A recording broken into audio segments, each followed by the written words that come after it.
ఒక రాజుగారున్నారు. ఆయన దగ్గర ఒక సింగరున్నాడు. అతను చాలా అద్భుతంగా పాడుతాడట పాటలు.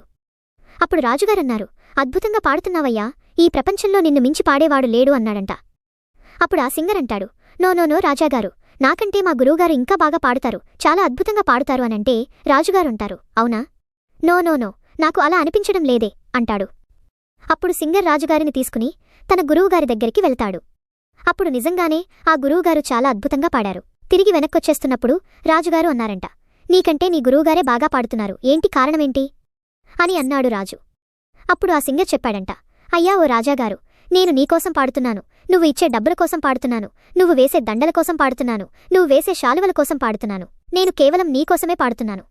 అదే నా గురువుగారంటారా, ఆయన నీకోసం పాడరు, నాకోసం పాడరు, పక్కవారి కోసం పాడరు, ఎదుటివారి కోసం పాడరు, తన కోసం తాను పాడుకుంటారు, అందులో లీనమై పాడుకుంటారు. ఆయన పాడుతుంటే మర్చిపోతాడు, తను పాడుతూ దివ్యానుభవం బ్రహ్మానుభవం పొందుతున్నాడు. మా గురువు ఆ పాట పాడుతున్నప్పుడు ప్రపంచాన్ని మర్చిపోతాడు.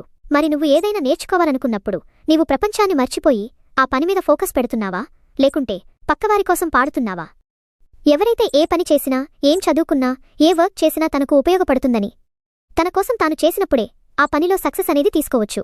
అంతేగాని నా కోసం కాదు, పక్కోరి కోసం, మా అమ్మనాన్నల కోసం, మా తల్లిదండ్రుల కోసం, మా తాత అమ్మమ్మల కోసం, లేకపోతే పక్కనోడి కోసం, వాడి కోసం, వీడి కోసం, ప్రిన్సిపల్ కోసం, అతని కోసం, ఇతని కోసమని ఎవడైతే చేస్తాడో వాడు సక్సెస్ తీసుకోలేడు. కానీ ఎవడైతే నా కోసం నేను కష్టపడుతున్నానని వర్క్ చేస్తాడో వాడు ఖచ్చితంగా సక్సెస్ తీసుకోవచ్చని నేను ఖచ్చితంగా చెప్పగలుగుతాను. So friends, thank you.